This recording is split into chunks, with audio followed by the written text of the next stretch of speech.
Sayat Ibáñez, Mano a Mano, un podcast sobre política y economía argentina. Un nuevo episodio de Mano a Mano, sí, como estamos creciendo, papito. Sayat Ibáñez, Sayat, y episodio número 39.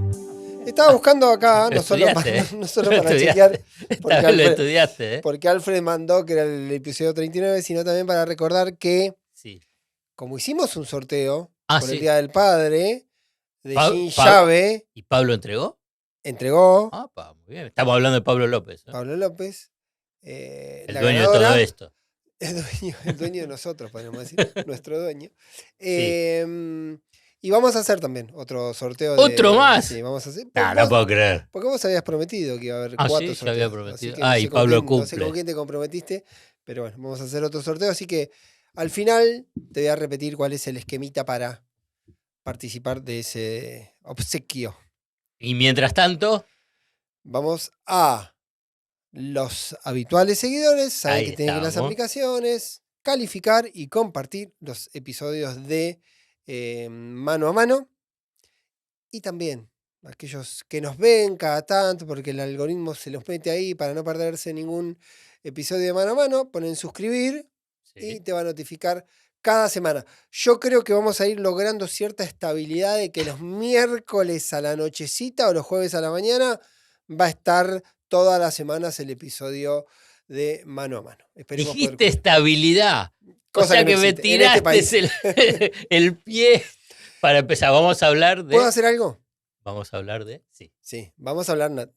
¿De qué hablaremos en esta semana con el título que le puso acá Alfredo Sayat? Ahora sí, te gusta la postproducción acá. Mata relatos. Sí, diga. Estuve pensando, no puede pasar. No puede pasar, iba a pasar por una casa que hacen impresiones y qué sé yo, iba a hacer una bandera que decía, perdón, Sayat, que Sayat siempre me dice, choca, y yo le digo, pará, hay que ir más tranquilo, no hagamos tanto escándalo, me parece que qué sé yo.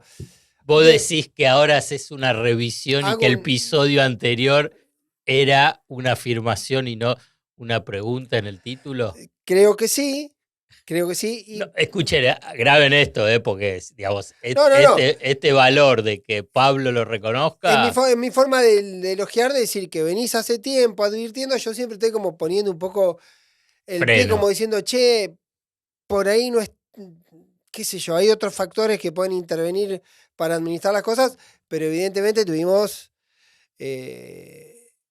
semanas complicadas, lo que vos venís anticipando, el detalle que hiciste la semana pasada, y esta semana levantó ese tono. Habrá que ver cómo continúa. Claro.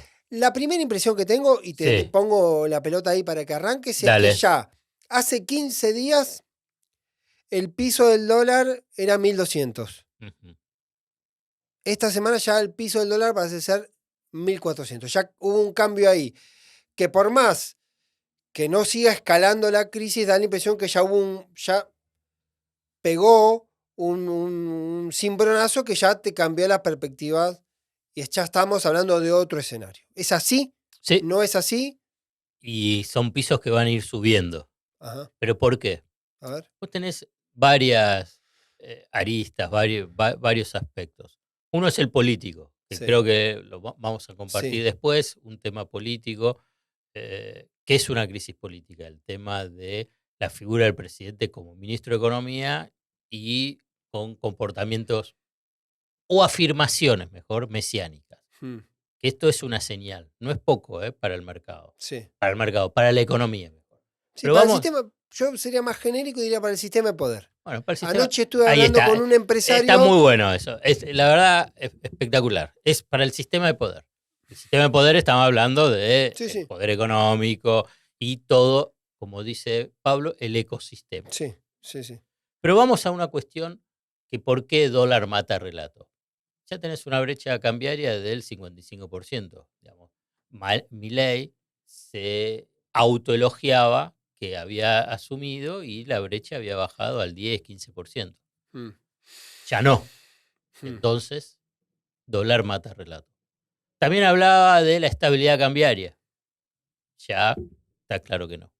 También hablaba sobre que derrumbaba la tasa de inflación porque también se derrumbaba el financiamiento del Banco Central al Tesoro y por consiguiente no había emisión monetaria. Ahora están saliendo números que la emisión monetaria no es que es una explosión, porque también acompañó la tasa de inflación, si no hubiese sido un desastre aún mayor. Entonces, eso tampoco se verificó. Y así sigo, y esto es identificado por este sistema de poder.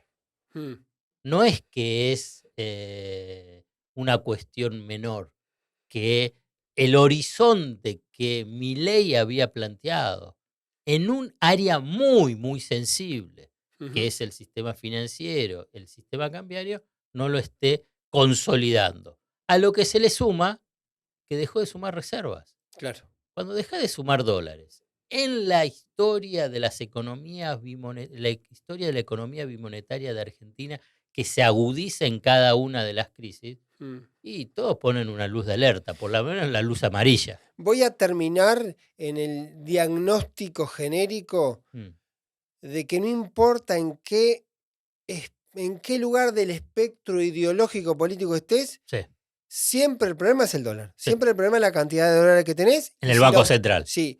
Y si los podés ir a buscar o no, si podés engordar o no las reservas. Parece Exacto. Que al final, siempre todas las películas, no importa el estilo, no importa la música que toques, siempre al final está el dólar. Es que eso es la clave para entenderlo. Eso implica que no tenés que tener orden fiscal. No, tenés que tener orden fiscal. ¿Eso implica que no tenés que tener orden monetario? No, tenés que tener orden monetario.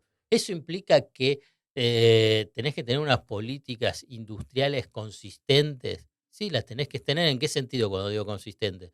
Es que cuando impulsás el crecimiento económico y la industria, es que sean sustitutivas de importaciones para no tener que necesitar más dólares para poder impulsar tanto la industria como la economía en general. Esto lo digo no por este gobierno, sino por las anteriores. Esto es un punto central.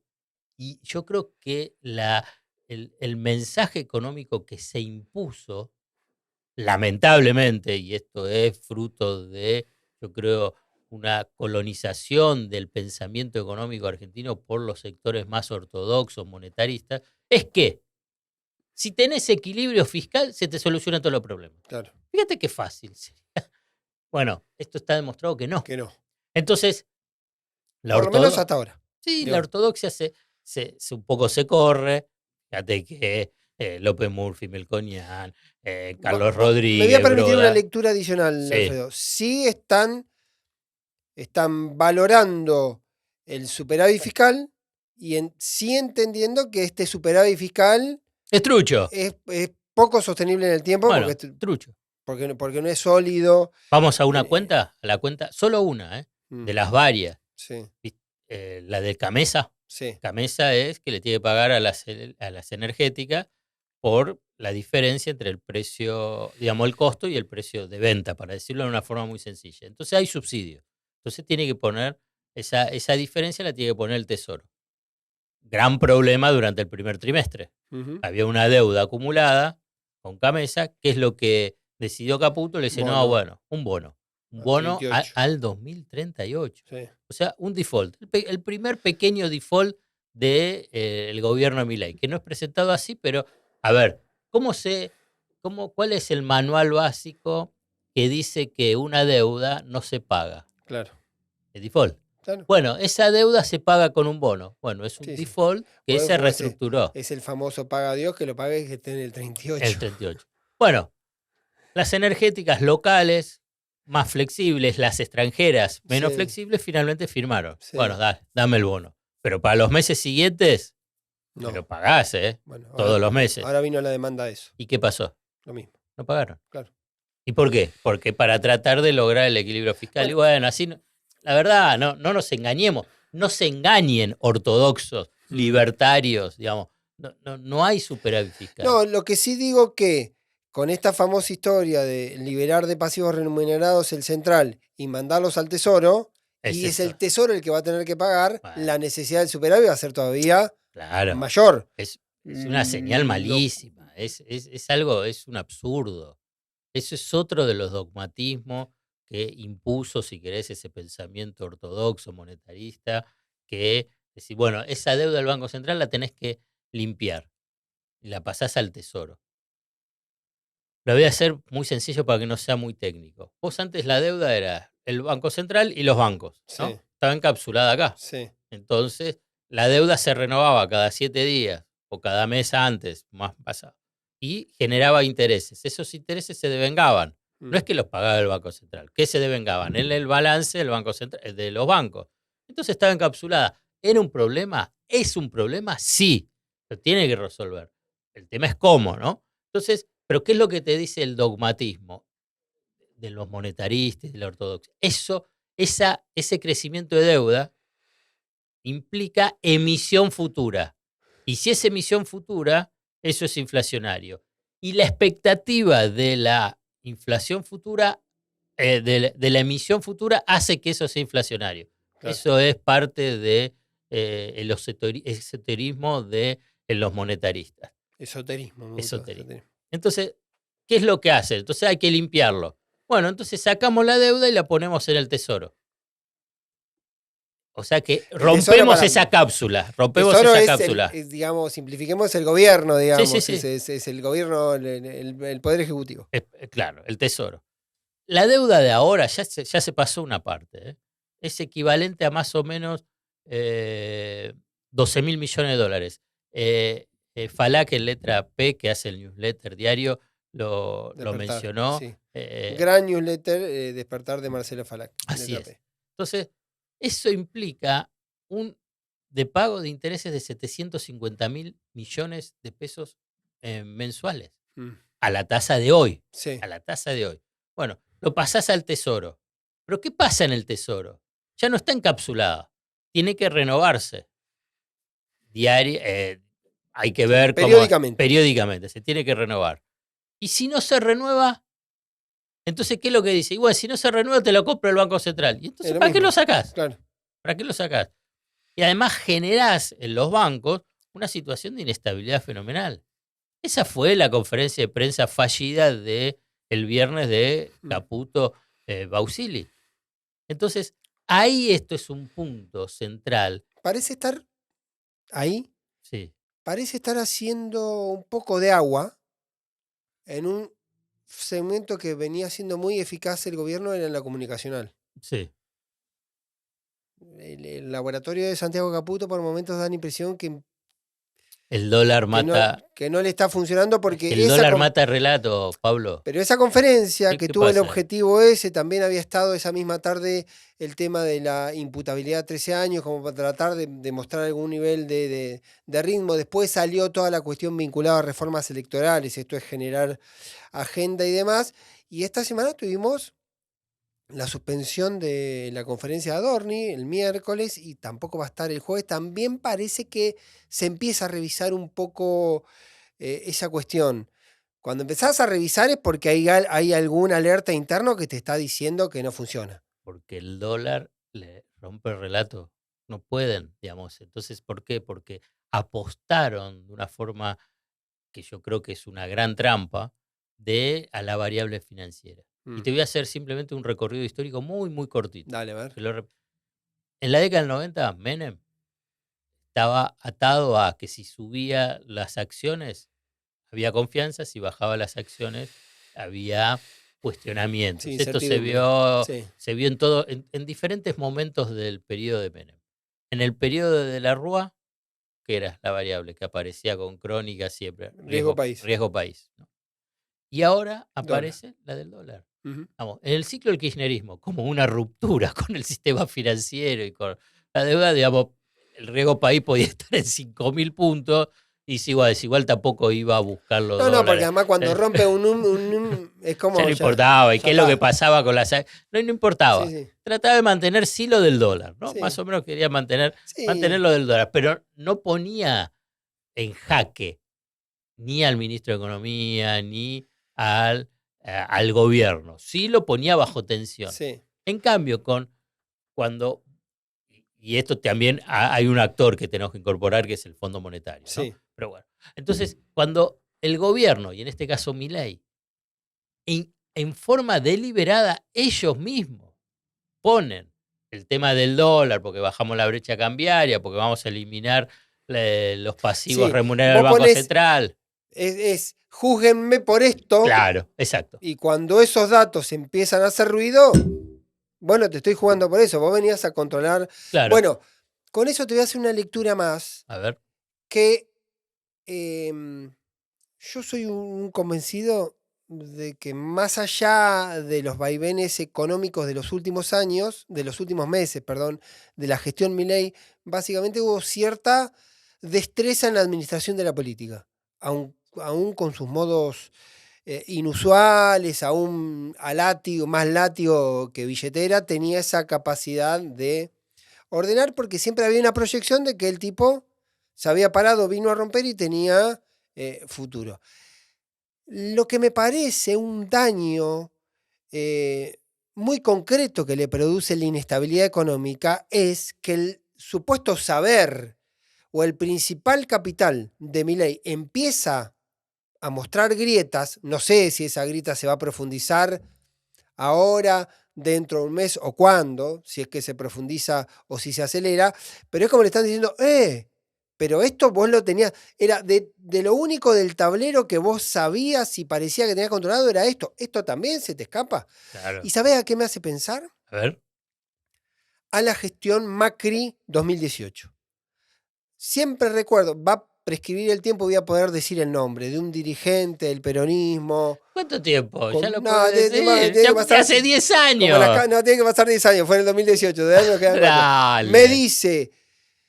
¿De qué provincia? De la provincia de Buenos Aires, un dirigente importante del peronismo, me dice, nosotros creíamos, porque todos pensamos que había Macri para 16 años, nosotros lo que creíamos que estos tipos eran efectivos, si había un rubro que manejaban, era el del mercado, era el del negocio, era el del financiamiento. Cuando fueron al fondo, eso que nosotros construimos de que ellos eran unos capos, se desarmó porque el último capital, digamos, había algo que ellos teóricamente sabían, era eso. Cuando demostraron que ellos no tuvieron más guita del mercado financiero privado. Porque eran parte de ellos, gran parte de todos los que formaron el equipo económico. Claro. Estaban. Son los nuestros. No, pero eran del JP Morgan, Deutsche Bank, HSBC.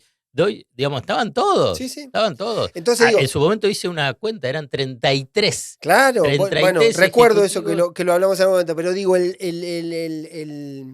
esa idea, me da ese déjà vu, ¿viste? Sí. De decir, che, otra vez empieza a producirse un fenómeno parecido. También hay que recordar, para no dramatizar ni subestimar, que eso ocurrió en mayo del 2018 y la crisis se le terminó de cristalizar realmente al gobierno en la elección del 2019, porque aún terminó el 2018, pasó el 2019 con algunos vaivenes, pero estaba la hipótesis de que Macri ganaba la elección y era reelecto. Sí, pero había la velocidad de los procesos políticos en Argentina. Empezó a deteriorarse ahí. De hecho, lo que vino después también, por ejemplo, permitió, o ese contexto permitió que muchos tipos del peronismo que habían estado jugando con Macri se dio vuelta.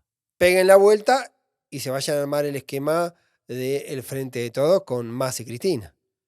Quiero incorporar el actor que te mencioné antes del Fondo Monetario Internacional porque no es menor. Sí. Dentro de estas lógicas. Cuando yo te mencioné Menem, estaba el Fondo Monetario Internacional. Cuando te mencioné de la Rúa, estaba el Fondo Monetario Internacional. Ahora vos mencionaste a Macri, estaba el Fondo Monetario Internacional. E incluso si lo incorporamos a Alberto Fernández, sí, está el fondo, y ahora también. En el ciclo del kirchnerismo no estuvo el Fondo Monetario Internacional. ¿Es tan determinante? No, es un actor más. Claro. Dije. Para que vuelvo a repetirlo. ¿Es determinante? ¿Lo define todo? No, pero es un actor más. Y ese actor más es importante. Claro. Y ese Fondo Monetario Internacional, ¿qué le dijo a Milei? Todo bárbaro, nos parece genial, tu horizonte fiscal. Cantás bien. Todo. Pero, y el pero, ya está. Claro. El pero te liquida si vos no avanzás en negociaciones que más o menos puedan converger en esa misma ortodoxia. Al fondo le dijo, tenés que devaluar un poquitito, no mucho. Mm. Llevarlo a 1000, tratar de poner un horizonte de cuándo vas a la unificación cambiaria. Hacé sustentable el equilibrio fiscal. Es lo que yo te mencioné antes. Claro. Es decir, bueno, equilibrio fiscal, pero que no sea trucho. Hacé un equilibrio fiscal. Ordená, gestioná, sin Sí. decirlo de esta forma. Eso, digamos, son los dos puntos centrales. Digamos, ¿qué es lo que hace? ¿Cuál es la reacción del gobierno? Es decir, no, son socialistas. Claro. Diciendo Milei sobre Rodrigo Valdés, que es el encargado del hemisferio occidental, que tiene bajo su área de influencia y por consiguiente de control a la Argentina. Mm. Rodrigo Valdés, socialista. Entonces, ese dispositivo de poder que vos Sí. mencionaste, que quiero después que avancemos, no puede pelearse también con el fondo. Y además pelearse con el fondo diciendo que son socialistas. Está bien, tenés que pujar con el Fondo Monetario Internacional. Lo hizo Guzmán, lo hizo Massa en algún punto, por ahí con estrategias diferentes unos y otros. Cavallo lo hacía en el 90, y mucho lo hacía, pero no con una cuestión que es hasta, perdón, estúpida, Mm. digamos, de decir, bueno, que vos incluso lo escribiste, y dijiste, bueno, que quieren desplazar. Milei va y dice, quiero desplazar a Valdés. Sí, una locura. Y le estás pidiendo Además, 10.000 millones de dólares cuando debes 45.000, poniéndolo a Caputo como el que demanda, cuando Caputo tiene, digo, tarjeta amarilla como bueno, como bueno. en el Fondo Monetario Internacional, ¿no? Sí, y pensaba, alguien me decía el otro día también esto de Valdés siempre juega al policía malo, porque también lo hacía con Massa. Lo hacía. Porque trabaja de policía malo. Entonces es hasta tampoco conocer un poco las reglas y la lógica y salir a romper un poco el juguete. Lo que pasa que a veces da la impresión que Milei en todos los planos usa el mismo esquemita de poder. Entonces vos te podés hacer el malo acá en Twitter retuiteando, digamos, a un troll, digamos, claro. Después hay otros planos, ¿viste? Hay otros planos que es donde la dimensión es otra. Y vuelvo a la vieja idea que me decía un libertario en un momento, decía, el problema que tenemos es que Javier cree que el mundo le tiene confianza y el mundo tiene curiosidad con Milei. Exacto. Es una definición extraordinaria. Y esa curiosidad te dura un periodo. Y ya después decís, bueno, a ver, ¿cómo sos? Que yo creo que aquí quiero pasar a esa parte política y que lo desarrollemos. Y con esta lógica de cómo empieza a ver el dispositivo de poder, porque al principio es que bueno, sale a romper con ese esquema que ya nos tenía cansado de los políticos, la llamada casta. Qué bueno, qué fuerza que va a tener para pelear por lo que nosotros queremos, el ajuste, las transformaciones con los cambios. Ahora bien, yo hice una pequeña,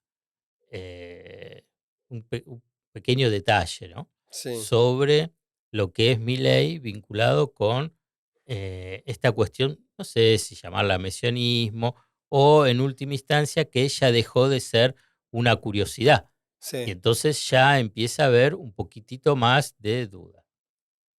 En el último reportaje en TN volvió a compararse con Moisés. Sí. Dijo que va a ganar el premio Nobel. Dice que hace el ajuste más grande de la humanidad. Que la ley base es 5 veces la reforma de Menem. Y si le incorporás el DNU, es 8 veces. Sí.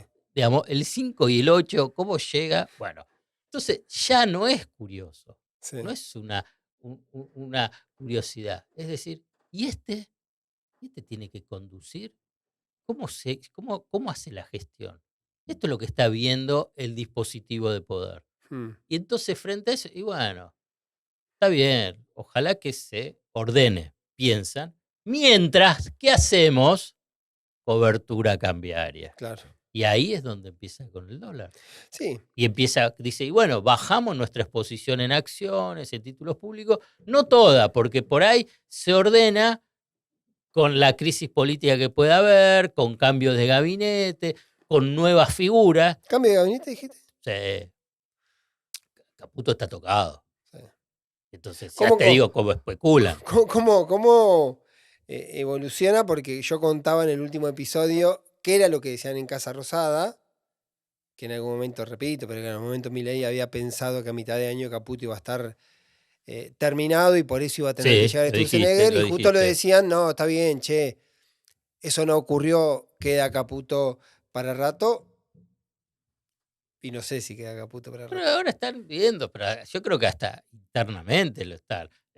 Las declaraciones de Spotorno, que es uno de los integrantes del Consejo Asesor, cuyo titular es Demian Reidel, no es inocente. La verdad, en el mercado, los operadores, los inversores, ¿qué dicen? Dicen que Sturzenegger, ministro de Economía, Demian Reidel, presidente del Banco Central. Digamos, porque además trabajaron juntos en el Banco Central, Demian Reidel. Claro. Y está muy cerca de Milei, ambos. Hoy. Sí, Demian Reidel es porque no es que se va a cambiar uno. Se tiene que cambiar dos. Es ministro de Economía y presidente del Banco Central. Caputo, Bausili son socios. Claro, y fíjate que Caputo dice, yo agarro, pero quiero el Banco Central, porque es lo lógico. Tiene que haber ministro de Economía, presidente del Banco Central, más para la economía argentina. Una coordinación absoluta. Ministerio de Economía, presidencia del Banco Central. ¿No? Esta idea de la independencia del Banco Central, esa estupidez que durante años... Ojo, no estoy diciendo yo que va a ser ese... Lo que vos recogés del mercado, que el mercado dice, viene la segunda etapa, si es lo que dijeron Bausili y Caputo el otro día... No existe una segunda etapa porque no hay grandes cosas y cambia, y el cambio sería otra política con Sturze y Reidel. Tiene que aceptarlo Milei, y ahora es lo tuyo. Ahora digo, ¿qué cambia? Además de los nombres, hipotéticamente, ¿no? Si se va a Caputo y viene Sturzenegger. Bueno, a ver, aquí es pura especulación mía. Buscan cambiar expectativas de ese dispositivo de poder, pero aceleran el proceso de salida del cepo, el famoso cepo. Entonces esta es la señal de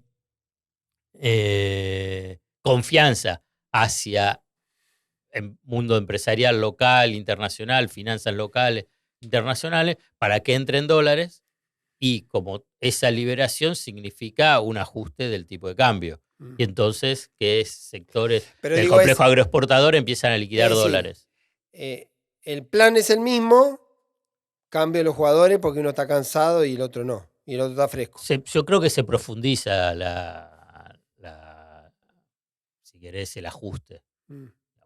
Este ajuste fuerte, ese ajuste va a ser mayor. Y ahí puede ir con una carta al Fondo Monetario Internacional para comenzar una negociación para un nuevo acuerdo que se va a definir el año que viene. Claro. Pero en última instancia va a ser más serio. Y el fondo le dice, ¿a qué van a venir? Sí, me queda un gran interrogante con el fondo. Lo hablaba el otro día también con gente, con 2 economistas que negociaron con el fondo, que tienen relación con el fondo, con un diplomático, y le decía, che, a mí hay algo que no me cierra, que Caputo dice que está hablando con el fondo, todos confirman que está hablando con el fondo de un hipotético nuevo plan, que dicen que está muy verde, y ahí la cuestión empieza a jugar a ver cuáles son los tiempos, ¿no? Te hablan de entre 5 y 12 mil millones, y cuáles son los tiempos, y todo aparece. Por eso yo voy a decir lo que es como un sentido común, de decir, bueno, está Milei prendiéndole una vela a Trump que gane, porque Trump podría ordenar rápidamente la cuestión del fondo. Hipotéticamente vamos a esa variable, ponele. Asume el 20 de enero del año próximo. Por eso digo. Pensás que el 21 de enero. Por eso. Y bueno, no es menor. No pensás que el 21 de enero Trump va a decir, a ver cuáles son los principales problemas. A ver, salgamos a ver a Argentina. Sí, no parece. No es. Y aparte, vamos a una cuestión temporal, ¿no? 10 de diciembre del 2023, 4 de julio del 2024. ¿Cuánto tiempo es? 6 meses, 7 meses. Bueno, ¿qué pasó durante 7 meses? Un montón de cosas. Bueno, 4 de julio, 1 de febrero del año que viene. 7 meses. Bueno, ¿te imaginas lo que es? No, el tema es cuánto resistís. Bueno, pero poder resistir. Pero lo que te estoy diciendo, el primer periodo es el mejor. de las expectativas, de que la curiosidad, y ya ahora ya no existe más esta luna de miel, no existe más, ya es 100% gobierno de Milei, todo. Y entonces es todo de desgaste. Y no tenés reservas, no tenés incremento de reservas. Fíjate, un dato que dio Bausili. En algún momento el campo va a tener que liquidar. ¿Por qué? No, pregunto, digo, qué sé yo, especulo. En algún momento van a tener que vender, viene la cosecha fina, cada vez entendí más al campo, la verdad, y si quieren, no me da culpa, sino simplemente evolución en el pensamiento respecto desde el 2008 a la fecha. Digo 2008 porque fue parte de el conflicto en el campo. Entonces, ¿por qué van a vender? Lo que tienen los silobolsa. Lo que necesiten, digamos. Obvio. 15.000 millones en los silobolsa. Pero ¿sabes el silobolsa qué son? ¿Qué hay en los silobolsa? ¿Soja? Sí, cereal, sí. No, dólares. Bueno. Dólares. Sí. Ahorran ahí. Y tiene su lógica. Entonces, bueno, vas a ver, qué sé yo. Es como que agarres a los comerciantes, y si querés industriales, le diga, che, ¿tenés ahorro en dólares? Sí. Bueno, vendelo a 900. Digo, pero ahora para. Vendelo a 920. Bueno, vamos ¿Qué es lo que va a contestar? ¿Qué te va a decir él? Que no. Que no. Además. En todo caso puede decir, bueno, a 1400, 1500. Además, como diría el compañero presidente, él no es dirigista. Cada uno con su plata, hace lo que quiere hacer y lo que puede hacer. Entonces, ¿por qué lo voy a obligar? De hecho, ahora sacó una cosa que venían pidiendo mucho desde el campo, que era esa cláusula del central que le ponía como una multa, una tasa adicional, una sobretasa a los que tenían cereal en el campo. Bueno, se la sacó, lo resolvió. Pero es marginal. No, pero ¿qué quiero decir? Que está cumpliendo dogmáticamente la idea de decir, bueno, esto es una precondición porque yo tengo que respetar el que vende, vende, y el que no vende, no vende. Ahora, ¿cómo los convenzo si hay alguna posibilidad de que vendan? Que no parece. Yo estaba preguntando también eso. Alguien que conoce el campo y que tiene relación con el gobierno me decía, lo que podría haber o lo que podría hacer es algo que tenga que ver como una especie de bono por el tema de retenciones, una especie de crédito fiscal, algo que tenga que ver con eso vinculado a retenciones. Sería medio un engendro, casi un bueno, digamos, podés poner, bueno, en última instancia. Un bono raro, tenés que empezar a inventar fantasías. Ahí está. Para resolver un para juntar dólares. Claro. Ahí está.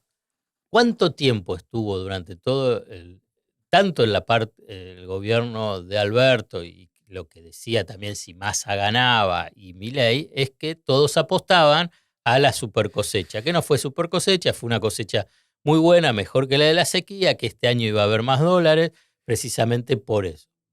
Bueno, no. Y es lo mismo que ahora dice, bueno, el Fondo Monetario es poner una expectativa para tratar de manejar una cuestión que vos la señalaste al comienzo. El problema de la escasez de dólares en el Banco Central. Este es el problema central. Entonces, ahora te quiero decir 3 puntos. A ver. Que es esta lógica de que el cepo es el gran problema. Digamos, si tenés un problema de los dólares, lo que te hace el cepo es que, bueno, vos te lo liberás todo apostando a que entonces te ingresen más de los que se vayan. Es un gran interrogante. Es un gran interrogante para una economía bimonetaria acostumbrada a medidas muy, muy de cobertura y de protegerte y por consiguiente de comprar dólares. Bueno, de Pablo dijo algo parecido. Bueno, simplemente digo de Pablo este como aspecto. Diciendo, nadie, vos tenés que... Lo dijo más o menos parecido como diciendo, vos tenés que ponerte a pensar cuando estás gestionando, si tomás una medida, qué consecuencias tiene. Claro. La fantasía esa, no, el cepo es fundamental porque si no nadie va a poner guita porque si está el cepo... No puedo sacarla. Bueno, sí. Bueno, puede ser que vos abrir el cepo, el otro día, no, ahora no la puedo poner por tal otra cosa. No, porque la verdad, digamos, para el términos teóricos, y no voy a abundar, es una economía como la Argentina, bimonetaria, estancada, obviamente que necesitas un régimen de administración y control del mercado de cambio. Claro. Ahora bien, ¿qué dimensión tiene ese régimen? Ese es el debate. Claro. Obviamente que si vos agarrás y paralizás todo, bueno, no te va a funcionar. El tema es cómo son los márgenes de flexibilidad para un régimen imprescindible para la característica de la economía argentina. Dicho esto, yo quiero 2 puntos. Sí. Todos estamos hablando, incluso si va Sturzenegger, si se libera el CEPA. Mientras tanto, la economía real está en el mejor de los escenarios en algunos sectores, está en el piso. Y otras siguen cayendo. Claro. Es una situación dramática.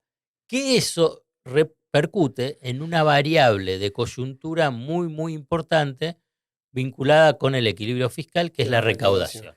Y la recaudación sigue cayendo. La recaudación última, en junio, cayó en términos reales un 15%. Y la un poquito, bueno, estacionalmente, sobre mayo, creció un poquito el IVA. Sí, yo lo que te digo es lo siguiente. Si la recaudación no crece, el equilibrio fiscal, no hay forma que ¿cómo lo alcanzas? No, claro. Y además, cuando vos tenés caída de la actividad económica, preguntale a cualquier hombre de negocio, comercio, industria, y caen las ventas, lo primero que hacen es deja de pagar impuestos. Sí, claro. Claro, vos decís, bueno, es despido, suspenso, aporte. Entonces, porque así vas tratando de manejar. Y pago las tarifas porque si no tengo la producción.